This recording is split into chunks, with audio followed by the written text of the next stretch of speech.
La historia del cristianismo es una cautivadora travesía que se extiende a lo largo de milenios, marcada por una fe firme, persecuciones incesantes y un crecimiento notable.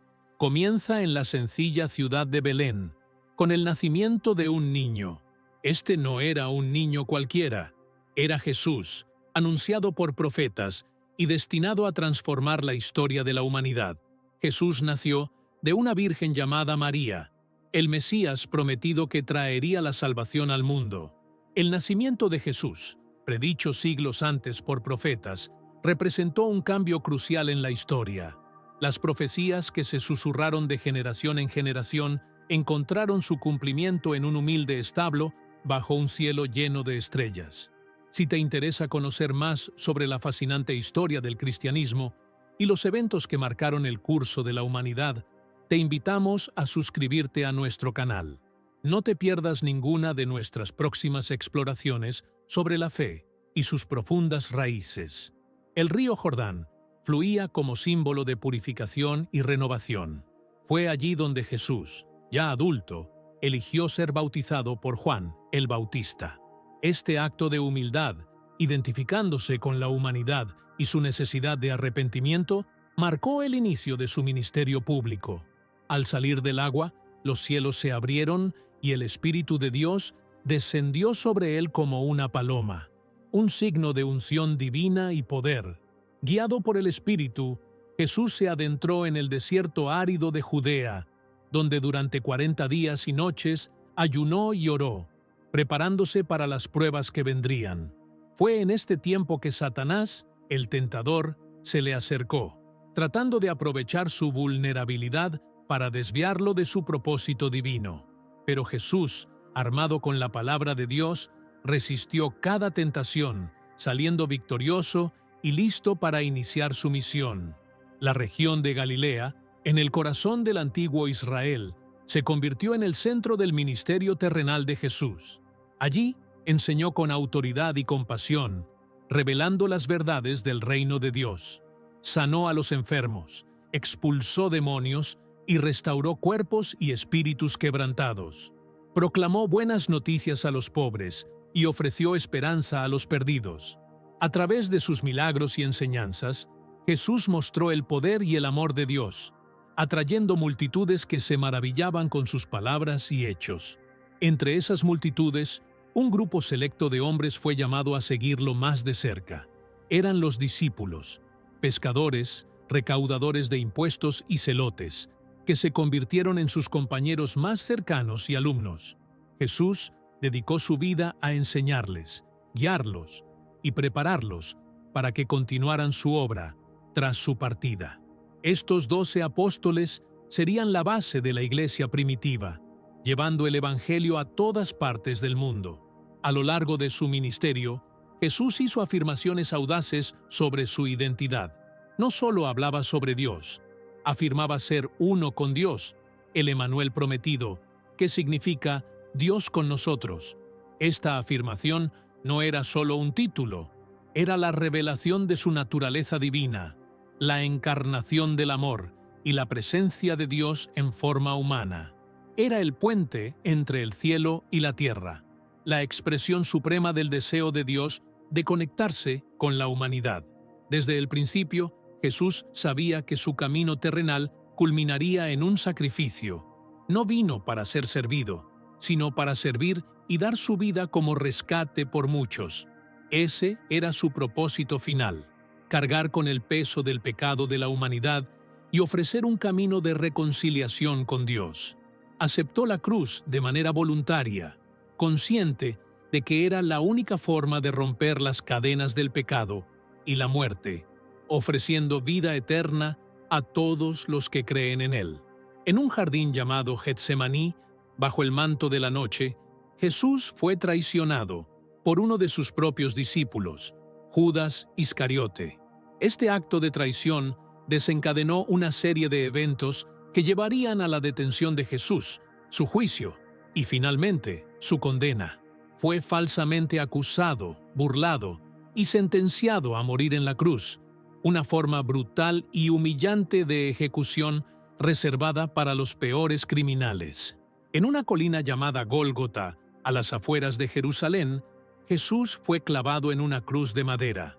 Su muerte agonizante fue la culminación de su misión, la realización de su sacrificio por los pecados del mundo. A pesar del dolor inimaginable, exclamó: «Padre, perdónalos, porque no saben lo que hacen». En sus últimos momentos, declaró: «Todo está cumplido», marcando el fin de su obra redentora. Después de su muerte, el cuerpo de Jesús fue bajado de la cruz y colocado en una tumba prestada. Una gran piedra selló la entrada y sus seguidores lamentaron su pérdida, con sus esperanzas aparentemente destruidas.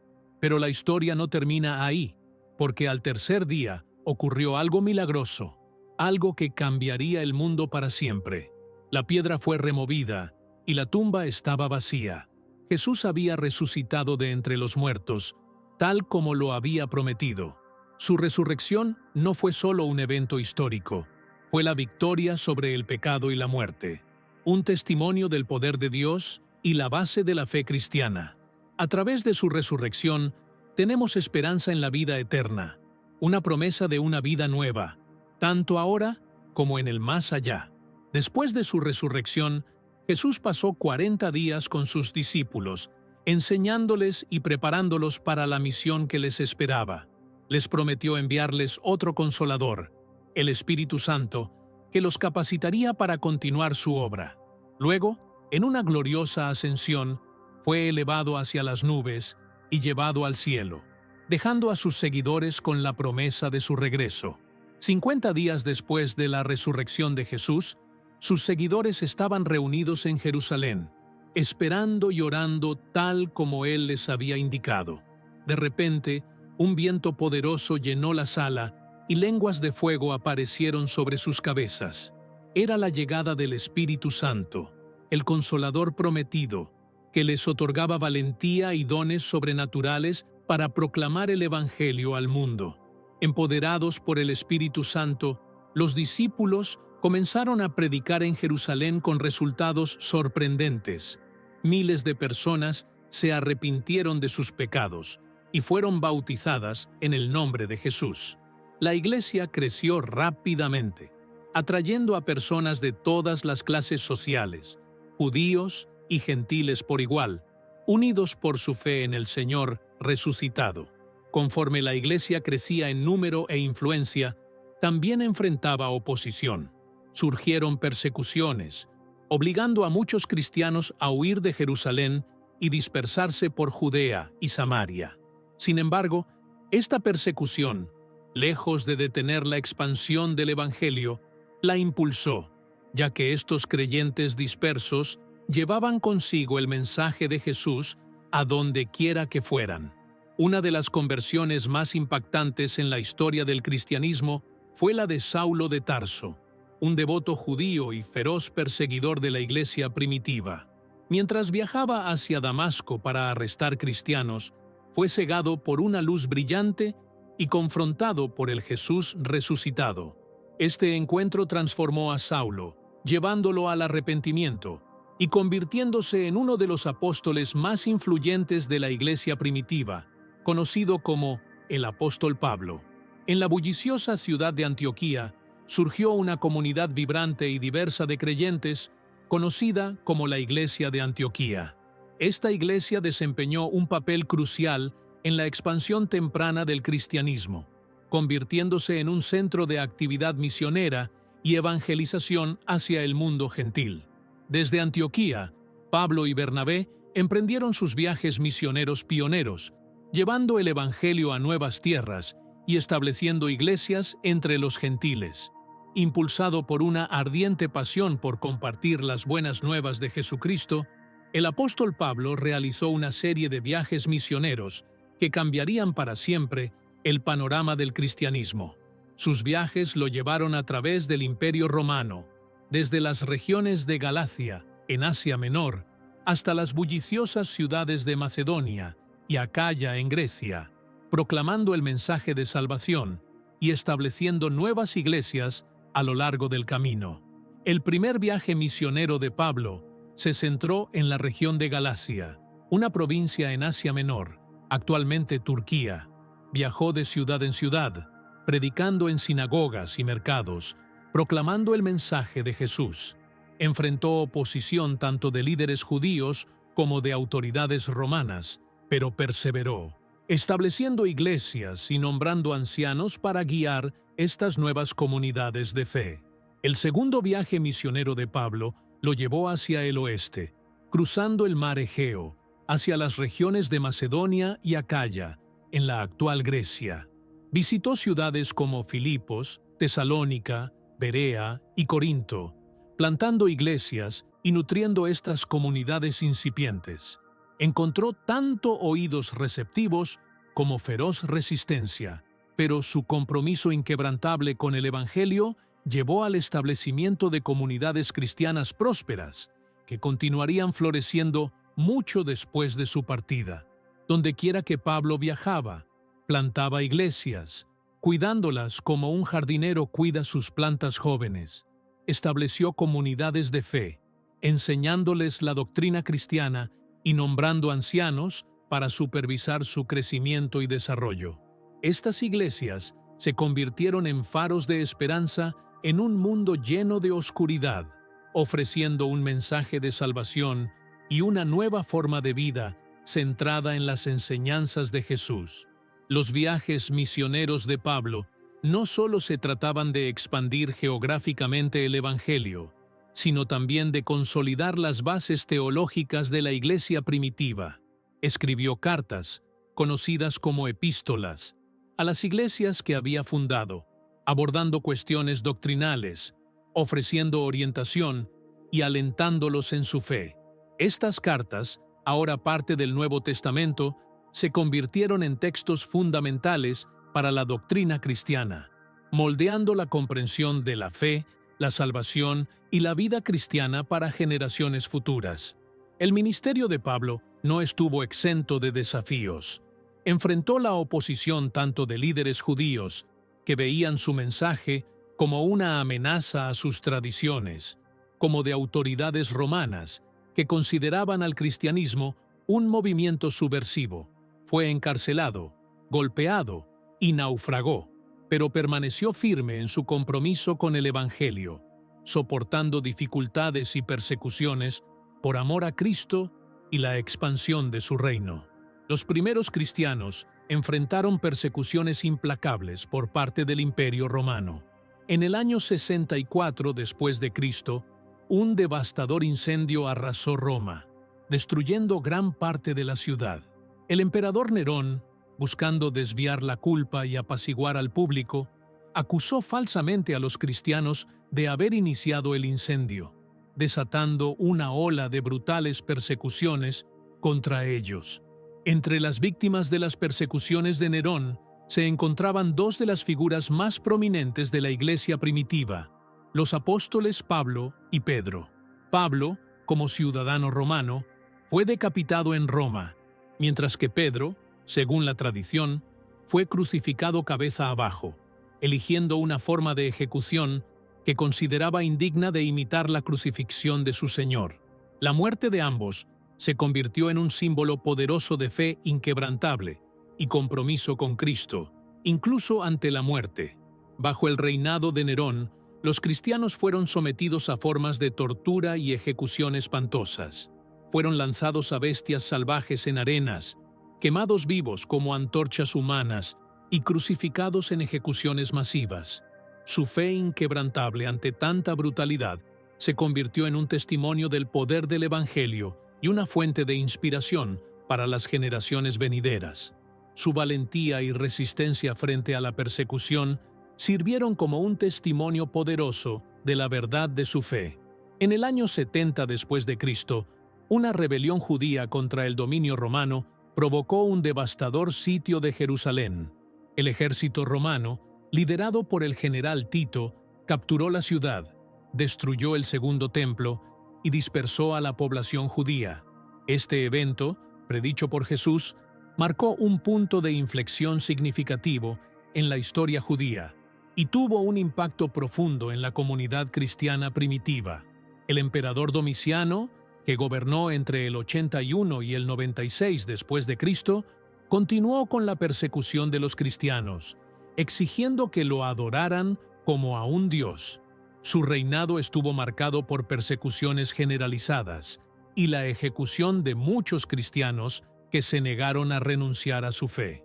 Este periodo de persecución puso a prueba la determinación de la Iglesia primitiva, pero también sirvió para fortalecer su fe y afianzar su compromiso con Cristo. A lo largo de los primeros siglos del cristianismo, innumerables creyentes enfrentaron persecuciones y martirios por su fe. Sus historias son un testimonio del poder inquebrantable del Evangelio y del impacto transformador de Jesucristo. Entre estos valientes mártires estaban personas como Policarpo, un obispo en Esmirna, que fue quemado en la hoguera por negarse a renunciar a su fe. Felicitas y sus 7 hijos fueron brutalmente torturados y ejecutados por su firme compromiso con Cristo. Justino Mártir, un filósofo y teólogo, fue decapitado por defender la fe cristiana, y Blandina, una joven esclava, soportó horribles torturas y ejecución con un notable valor y resistencia. Su fe inquebrantable ante la persecución sigue siendo una inspiración para los creyentes a lo largo de los siglos. A principios del siglo III, el emperador Septimio Severo emitió un edicto que prohibía la conversión al cristianismo. Esto marcó una significativa intensificación en la persecución de los cristianos, ya que buscaba evitar la propagación de la fe. Sin embargo, este edicto no logró frenar el crecimiento del cristianismo, que continuó expandiéndose a pesar de la presión y la persecución crecientes por parte de las autoridades romanas. Decio, que gobernó del 249 al 251 después de Cristo, inició una persecución sistemática de los cristianos en todo el Imperio Romano. Exigió que todos los ciudadanos ofrecieran sacrificios a los dioses romanos y obtuvieran un certificado que demostrara su cumplimiento. Esta persecución obligó a muchos cristianos a elegir entre su fe y sus vidas, lo que llevó a una ola de martirios y a la prueba del compromiso de la Iglesia con Cristo. El reinado de Diocleciano, del 284 al 305 después de Cristo, marcó la persecución más severa y generalizada de cristianos en la historia del Imperio Romano. Su gran persecución tuvo como objetivo erradicar por completo el cristianismo, resultando en la destrucción de iglesias, la confiscación de escrituras y la tortura y ejecución de innumerables creyentes. Este período de intensa persecución puso a prueba la resistencia de la Iglesia y profundizó su compromiso con Cristo. En medio de la gran persecución, surgió una luz de esperanza. En el 311 después de Cristo, Galerio, un emperador romano que había sido un feroz perseguidor de los cristianos, emitió un edicto de tolerancia, otorgando a los cristianos el derecho a practicar su fe abiertamente y a reconstruir sus iglesias. Esto marcó un cambio significativo en la actitud del Imperio Romano hacia el cristianismo, allanando el camino para una nueva era de libertad religiosa. 2 años después del edicto de tolerancia de Galerio, el emperador Constantino emitió el edicto de Milán en el 313 después de Cristo. Este decreto histórico legalizó oficialmente el cristianismo en todo el Imperio Romano, otorgando a los cristianos plena libertad religiosa y devolviendo propiedades confiscadas. Esto representó un punto de inflexión en la historia del cristianismo, transformándolo de una fe perseguida a una religión legalmente reconocida. Con el Edicto de Milán, la persecución de cristianos en el Imperio Romano llegó a su fin. El cristianismo, que antes era una fe marginada y perseguida, ahora fue reconocido y aceptado. Esta nueva libertad permitió que la Iglesia prosperara, expandiendo su influencia y atrayendo nuevos conversos en todo el imperio. Esto marcó un nuevo capítulo en la historia del cristianismo, un capítulo lleno de promesas y desafíos.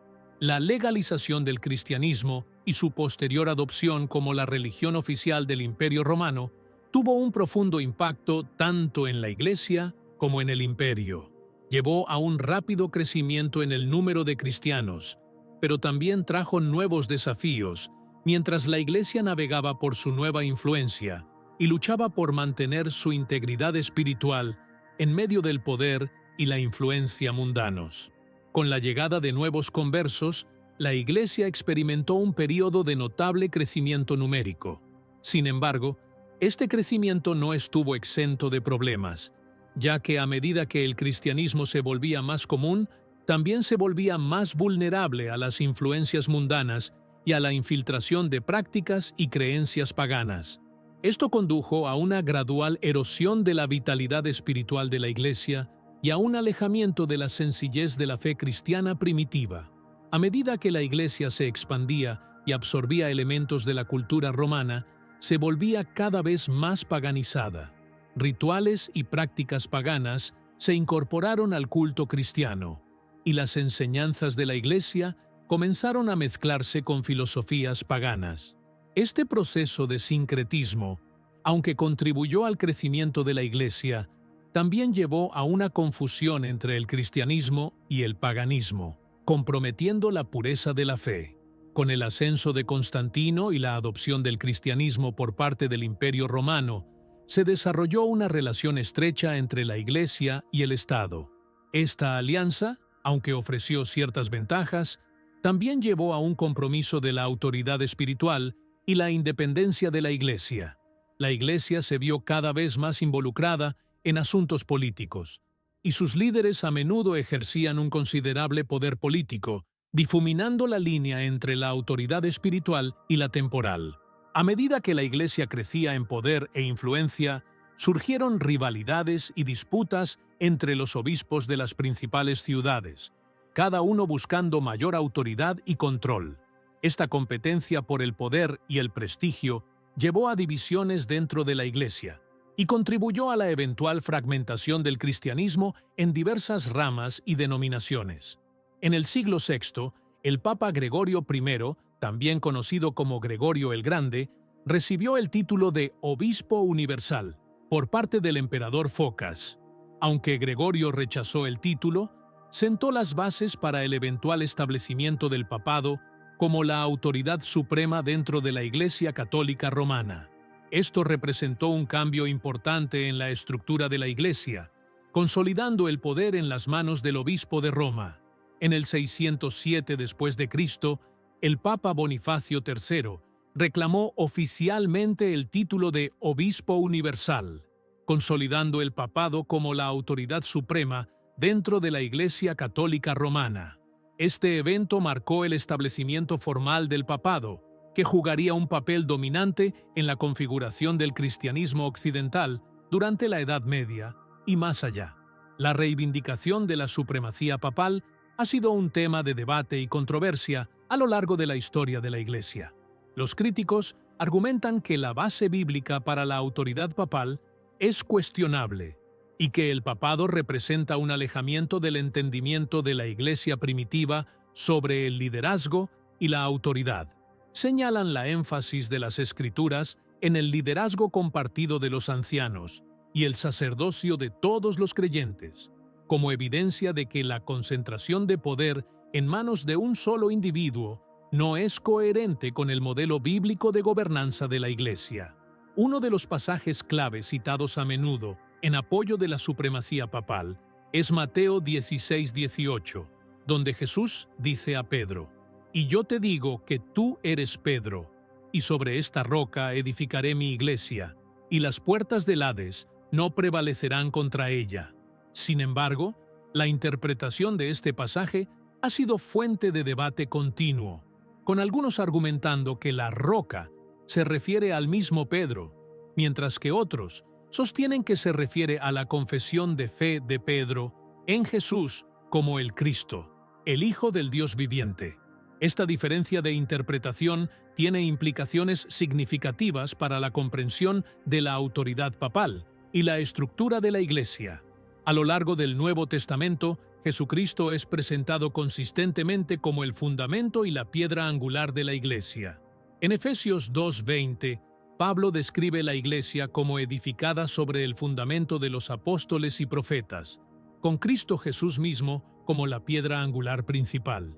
Esta énfasis en Cristo como el fundamento de la Iglesia plantea interrogantes sobre la validez de las reivindicaciones de la supremacía papal, ya que sugiere que la autoridad última reside solo en Cristo, no en ninguna institución o individuo humano. La Iglesia Católica Romana enseña que el Papa, como sucesor de Pedro, es el vicario de Cristo en la tierra, el jefe supremo de la Iglesia y la máxima autoridad en cuestiones de fe y doctrina. Esta reivindicación, sin embargo, ha sido desafiada por muchos que lo ven como una usurpación de la autoridad de la Trinidad, Padre, Hijo y Espíritu Santo, y un alejamiento de la comprensión bíblica de la Iglesia como el cuerpo de Cristo, con Cristo mismo como la cabeza. A lo largo de la Edad Media, el papado consolidó su poder e influencia, a menudo recurriendo a documentos falsificados e inexactitudes históricas para respaldar sus reivindicaciones de autoridad. Estos documentos, conocidos como los falsos decretales, fueron utilizados para reforzar las afirmaciones de supremacía del papado y justificar su intervención en asuntos seculares. El uso de tales documentos plantea dudas sobre la legitimidad de las reivindicaciones históricas del papado y su papel en la formación del cristianismo occidental. Durante la Edad Media, la Iglesia Católica Romana ejerció un inmenso poder e influencia, no solo en asuntos religiosos, sino también en esferas políticas y sociales. El papado ejercía un considerable control sobre reyes y emperadores, a menudo interviniendo en asuntos seculares y utilizando su autoridad para influir en el curso de la historia. Esta fusión de poder religioso y político caracterizó el período medieval y tuvo un profundo impacto en el desarrollo de la civilización occidental. El reinado de Carlomagno, rey de los francos y posteriormente emperador del Sacro Imperio Romano, marcó un período significativo en la historia del papado y la relación entre la Iglesia y el Estado. La coronación de Carlomagno como emperador del Sacro Imperio Romano por el Papa León III en el año 800 de Cristo consolidó la alianza entre el papado y el reino franco, estableciendo un precedente para la intervención papal en los asuntos políticos de Europa. Durante la Edad Media, la Iglesia Católica Romana enfrentó corrupción, herejías y abusos de poder. La venta de indulgencias, la práctica de otorgar perdones por pecados a cambio de dinero, fue un ejemplo especialmente grave de esta corrupción. El alejamiento de la Iglesia de las enseñanzas bíblicas y su implicación en asuntos mundanos provocó un creciente descontento, allanando el camino para la Reforma protestante en el siglo XVI. La Biblia era en gran medida inaccesible para el pueblo común, ya que estaba escrita en latín, un idioma comprendido únicamente por el clero y la élite educada. Este acceso limitado a las Escrituras, sumado al énfasis de la Iglesia en la tradición y la autoridad del Papa, llevó a una desconexión creciente entre las enseñanzas de la Iglesia y el texto bíblico. Esta desconexión se convertiría en un importante catalizador para la Reforma protestante. A pesar de la dominación de la Iglesia Católica Romana durante la Edad Media, hubo individuos y movimientos que desafiaron su autoridad y exigieron reformas. Estos pre-reformadores, como John Wycliffe, Jan Hus y Gerolamo Savonarola, allanaron el camino hacia la Reforma protestante al denunciar la corrupción de la Iglesia, traducir la Biblia a idiomas vernáculos y enfatizar la autoridad de las Escrituras sobre la tradición eclesiástica. En los siglos previos a la Reforma, surgieron varias personas valientes que desafiaron la autoridad de la Iglesia Católica Romana y prepararon el terreno para la agitación religiosa y social que transformaría Europa. Aunque a menudo fueron perseguidos y marginados, estos pre-reformadores jugaron un papel crucial en sembrar las semillas de la Reforma y despertar el deseo de un retorno a los fundamentos bíblicos de la fe cristiana. Uno de estos personajes fue John Wycliffe, un teólogo y filósofo inglés que se atrevió a traducir la Biblia al inglés, haciéndola accesible al pueblo común por primera vez. Su audaz desafío a la autoridad de la Iglesia y su énfasis en la importancia de las Escrituras le valieron el título de Estrella de la Mañana de la Reforma. Jan Hus, un sacerdote y teólogo checo, siguió los pasos de Wycliffe, predicando contra la corrupción de la Iglesia y abogando por la Reforma. Condenó la venta de indulgencias y desafió la autoridad del Papa, argumentando que la autoridad última residía únicamente en las Escrituras. Su compromiso inquebrantable con la verdad bíblica y su valiente oposición a los abusos de la Iglesia llevaron a su condena como hereje y a su ejecución en la hoguera en 1415. Sin embargo, su martirio avivó aún más las llamas de la Reforma e inspiró a otros a desafiar el statu quo. A finales del siglo XV, un apasionado predicador italiano llamado Gerolamo Savonarola surgió como un crítico feroz de los excesos y la decadencia moral de la Iglesia. Denunció la corrupción y la extravagancia del papado renacentista, pidiendo un retorno a la piedad bíblica y una renovación de la vida espiritual de la Iglesia. Sus sermones apasionados y sus llamados a la Reforma atrajeron a una gran multitud, pero también le ganaron la enemistad del Papa Alejandro VI, quien finalmente lo excomulgó y lo ejecutó en 1498. Aunque la voz profética de Savonarola fue silenciada por las llamas, su mensaje resonó en aquellos que ansiaban una fe más auténtica y basada en la Biblia. El Renacimiento, un período de renacimiento intelectual y cultural que recorrió Europa en los siglos XIV y XV, desempeñó un papel significativo en la preparación del escenario para la Reforma. El redescubrimiento del conocimiento clásico y el énfasis en la razón humana y la observación desafiaron la autoridad de la Iglesia y su dependencia de la tradición. La invención de la imprenta a mediados del siglo XV facilitó aún más la difusión de nuevas ideas y permitió que la Biblia fuera más accesible a un público más amplio, contribuyendo al creciente deseo de reforma religiosa. A principios del siglo XVI, un monje alemán llamado Martín Lutero encendió la chispa de la Reforma protestante con su audaz desafío a la autoridad de la Iglesia Católica Romana. Lutero, profesor de teología en la Universidad de Wittenberg, había estado luchando con preguntas sobre la salvación y las enseñanzas de la Iglesia sobre la gracia y el perdón. Su estudio de la Biblia lo llevó a la convicción de que la salvación es un don gratuito de la gracia de Dios, recibido a través de la fe en Jesucristo, no por obras o sacramentos de la Iglesia. Una de las prácticas que particularmente inquietaba a Lutero era la venta de indulgencias, que ofrecía la remisión del castigo temporal por el pecado a cambio de dinero. Lutero veía esta práctica como un abuso flagrante de poder y una distorsión del mensaje del Evangelio de la Gracia. Creía que el perdón de los pecados solo podía ser otorgado por Dios y no comprado a través de transacciones financieras.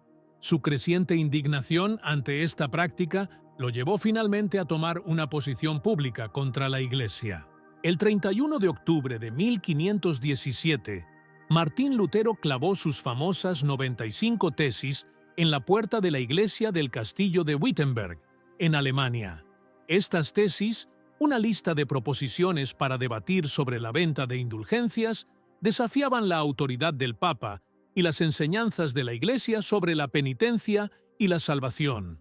Este acto de desafío marcó el comienzo de la Reforma Protestante, un movimiento que cambiaría para siempre el panorama del cristianismo.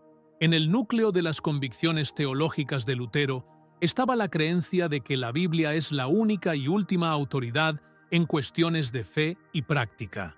Rechazaba la dependencia de la Iglesia en la tradición y la autoridad del Papa, argumentando que solo las Escrituras son la palabra infalible de Dios y la fuente definitiva de la verdad para los cristianos. Este énfasis en la autoridad de las Escrituras se convirtió en una piedra angular de la Reforma Protestante, moldeando el paisaje teológico del protestantismo e influyendo en el desarrollo de la interpretación bíblica durante siglos. El desafío de Lutero a la autoridad de la Iglesia y sus enseñanzas sobre la salvación por gracia mediante la fe sola, fueron recibidos con una rápida y severa oposición. En 1521 fue convocado a presentarse ante la Dieta de Worms, una asamblea del Sacro Imperio Romano, para defender sus opiniones. Se negó a retractarse de sus escritos, declarando famosamente: «Aquí estoy, no puedo hacer otra cosa. Que Dios me ayude. Amén». Este acto de desafío lo llevó a su excomunión de la Iglesia Católica Romana y a su condena como hereje. Una de las contribuciones más significativas de Lutero a la Reforma fue su traducción de la Biblia al alemán. Este trabajo revolucionario hizo que las Escrituras fueran accesibles al pueblo común por primera vez, permitiéndoles leer e interpretar la palabra de Dios por sí mismos. Esta traducción, junto con la invención de la imprenta, desempeñó un papel crucial en la difusión de la Reforma y en el desarrollo de una población laica más alfabetizada bíblicamente. Aunque a menudo se le atribuye a Martín Lutero el inicio de la Reforma protestante, no estuvo solo en sus esfuerzos por reformar la Iglesia. Otros reformadores, como Ulrico Zwinglio en Suiza, Juan Calvino en Francia y John Knox en Escocia, surgieron como líderes del movimiento, cada uno aportando sus propias perspectivas e ideas teológicas. Sus esfuerzos colectivos llevaron al establecimiento de varias denominaciones protestantes, cada una con sus doctrinas y prácticas distintivas. Ulrico Zwinglio, contemporáneo de Lutero, lideró la Reforma en Suiza y enfatizó la sola autoridad de las Escrituras y la importancia de una relación personal con Cristo. Fueron principios fundamentales para Zwinglio. También desafió las enseñanzas de la Iglesia Católica sobre los sacramentos, particularmente la Eucaristía, defendiendo una interpretación simbólica de la Cena del Señor. Sus reformas tuvieron un impacto profundo en la Iglesia Reformada suiza e influyeron en el desarrollo de la teología protestante en otras partes de Europa. Juan Calvino, un teólogo y pastor francés, se convirtió en una de las figuras más influyentes de la Reforma. Su sistema teológico, conocido como calvinismo, enfatizaba la soberanía de Dios, la doctrina de la predestinación y la importancia de vivir una vida de piedad y servicio a Dios. Los escritos de Calvino, especialmente sus Institutos de la Religión Cristiana, se convirtieron en un texto fundamental para la teología reformada y moldearon el desarrollo de las iglesias protestantes en todo el mundo. John Knox, un teólogo y reformador escocés, desempeñó un papel crucial en el establecimiento de la Iglesia Presbiteriana de Escocia. Fue un predicador apasionado y un firme defensor de la autoridad de las Escrituras y la reforma de la Iglesia. La influencia de Knox se extendió más allá de Escocia, ya que sus enseñanzas y escritos contribuyeron a la difusión de la teología reformada en otras partes de Europa y América del Norte. La Reforma protestante tuvo un impacto profundo y duradero en Europa y en el mundo. Dio lugar al surgimiento de nuevas denominaciones protestantes, la traducción de la Biblia a lenguas vernáculas, el aumento de la alfabetización y la educación, y la promoción de la libertad religiosa. La Reforma también desafió la autoridad de la Iglesia Católica Romana y contribuyó al surgimiento de los estados nacionales y al declive del Sacro Imperio Romano. La Reforma también tuvo un impacto significativo en el desarrollo de la educación. Los reformadores protestantes destacaron la importancia de la alfabetización y el conocimiento bíblico, lo que llevó al establecimiento de escuelas y universidades que brindaban educación tanto a niños como a niñas. Este énfasis en la educación contribuyó al aumento de las tasas de alfabetización y a la difusión del conocimiento en toda la sociedad. La Iglesia Católica Romana respondió a la Reforma Protestante con una serie de reformas e iniciativas conocidas como la Contrarreforma. Este movimiento tenía como objetivo abordar los abusos y la corrupción que habían alimentado la Reforma, reafirmar la doctrina católica y detener el avance del protestantismo. El Concilio de Trento, que se reunió de forma intermitente entre 1545 y 1563, jugó un papel clave en la definición del dogma católico e inició reformas dentro de la Iglesia. La respuesta de la Iglesia Católica a la Reforma no se limitó a reformas internas. También incluyó esfuerzos para suprimir el protestantismo a través de la persecución, la censura y el establecimiento de la Inquisición, un tribunal encargado de investigar y juzgar la herejía. Este periodo de conflicto y persecución religiosa llevó a una violencia y derramamiento de sangre generalizados, mientras católicos y protestantes chocaban en diversas partes de Europa. El Concilio de Trento, convocado por la Iglesia Católica en respuesta a la Reforma Protestante, abordó una amplia gama de cuestiones doctrinales y disciplinarias, reafirmando las enseñanzas católicas sobre la salvación, los sacramentos y la autoridad de la Iglesia. También instituyó reformas destinadas a enfrentar los abusos y la corrupción que habían contribuido a la Reforma. Los esfuerzos de la Iglesia Católica para combatir la expansión del protestantismo incluyeron la persecución de los protestantes, la censura de libros e ideas consideradas heréticas y la creación del Index Librorum Prohibitorum, una lista de libros prohibidos que los católicos no debían leer. Estas medidas a menudo fueron acompañadas de violencia y represión, mientras la Iglesia buscaba mantener su autoridad y suprimir la disidencia. Las tensiones y conflictos religiosos provocados por la Reforma llevaron a una serie de guerras y enfrentamientos en toda Europa. Estas guerras, a menudo impulsadas por rivalidades políticas y económicas, así como por diferencias religiosas, resultaron en un derramamiento de sangre y devastación generalizados. La Guerra de los 30 Años, que se libró de 1618 a 1648, fue uno de los conflictos más devastadores de la historia europea, dejando un impacto duradero en el paisaje político y religioso del continente. La Ilustración, un movimiento filosófico e intelectual que se extendió por Europa en el siglo XVIII, planteó nuevos desafíos al cristianismo tradicional. Los pensadores de la Ilustración enfatizaban la razón, la observación y la autonomía individual, cuestionando la autoridad de las instituciones religiosas y las doctrinas tradicionales. Este énfasis en la razón humana y el método científico condujo a un creciente escepticismo hacia las afirmaciones religiosas y a una disminución del fervor religioso en algunos segmentos de la sociedad. Los pensadores de la Ilustración a menudo criticaban el cristianismo tradicional por su dependencia de la fe, el dogma y la superstición.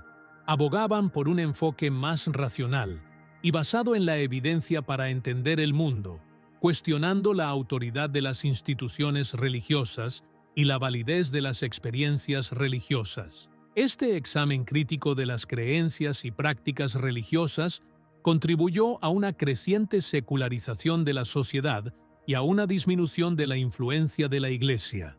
El énfasis de la Ilustración en la razón y el escepticismo dio lugar a nuevas perspectivas religiosas y filosóficas, como el deísmo y el escepticismo religioso. El deísmo, una creencia en un ser supremo que creó el universo, pero no interviene en sus asuntos, ganó popularidad entre los intelectuales de la Ilustración. El escepticismo religioso cuestionaba la validez de las afirmaciones religiosas y la existencia de Dios, defendiendo una visión del mundo más secular y humanista. En medio del énfasis de la Ilustración en la razón y el escepticismo, una serie de avivamientos religiosos recorrieron Europa y América del Norte, reavivando el fervor espiritual y renovando el enfoque de la Iglesia en la piedad personal y la evangelización. Estos avivamientos, conocidos como los grandes despertares, subrayaron la importancia de la conversión personal, la experiencia emocional y el compromiso activo en la difusión del Evangelio. Los grandes despertares, una serie de avivamientos religiosos que recorrieron Europa y América del Norte en los siglos XVIII y XIX, tuvieron un impacto profundo en el panorama del cristianismo. Estos avivamientos enfatizaron la importancia de las experiencias de conversión personal, las expresiones emocionales de fe y el compromiso activo en la evangelización y la reforma social condujeron al surgimiento de nuevas denominaciones, la revitalización de las iglesias existentes y un renovado enfoque en la piedad personal y la vida cristiana. Los grandes despertares también impulsaron un aumento en la actividad misionera, ya que los cristianos se sintieron inspirados a compartir el Evangelio con personas de todo el mundo. Esto llevó al establecimiento de sociedades misioneras y a la expansión del cristianismo en nuevos territorios, especialmente en África, Asia y las islas del Pacífico. El crecimiento de las misiones globales durante este período tuvo un impacto duradero en la difusión del cristianismo y en el desarrollo de iglesias autóctonas en muchas partes del mundo. Los siglos XX y XXI han presentado nuevos desafíos y oportunidades para el cristianismo. Las dos guerras mundiales, el auge del secularismo y los desafíos de la globalización han tenido un impacto profundo en la Iglesia y su lugar en el mundo. A pesar de estos desafíos, el cristianismo sigue siendo una fe vibrante y en crecimiento, adaptándose a nuevos contextos y comprometiéndose con los problemas contemporáneos.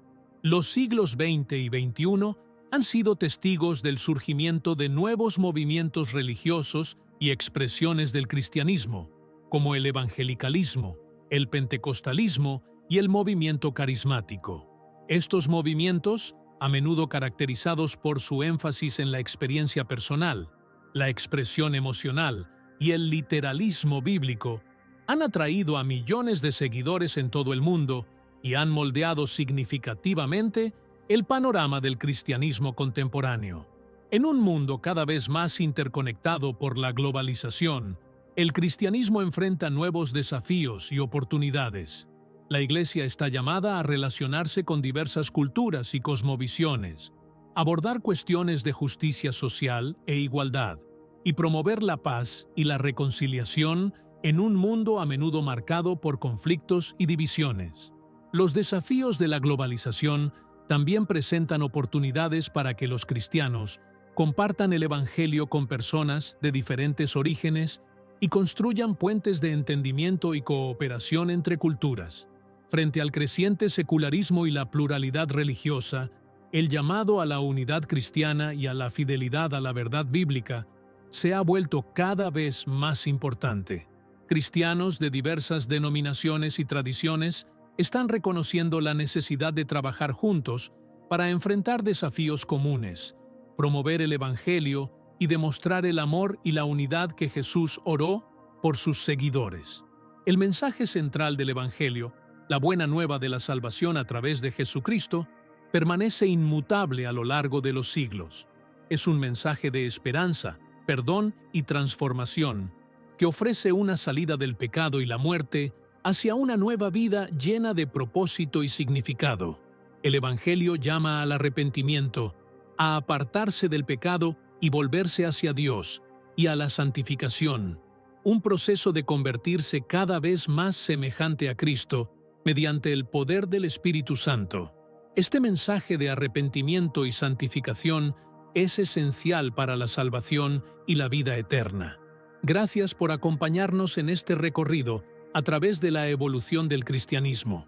Hemos explorado sus humildes comienzos, sus períodos de persecución y triunfo, y su impacto continuo en el mundo. Esperamos que esta visión general haya profundizado su comprensión de la rica historia de la fe cristiana y su relevancia duradera en el mundo actual. Si estás interesado en aprender más sobre la Biblia y su mensaje, te invitamos a suscribirte a nuestro canal para obtener contenido más interesante y discusiones atractivas. Continuaremos explorando las profundidades de las Escrituras, descubriendo sus verdades eternas y aplicándolas a nuestras vidas hoy. Que Dios continúe bendiciéndote en tu camino de fe, y esperamos volver a conectar contigo en nuestro próximo video.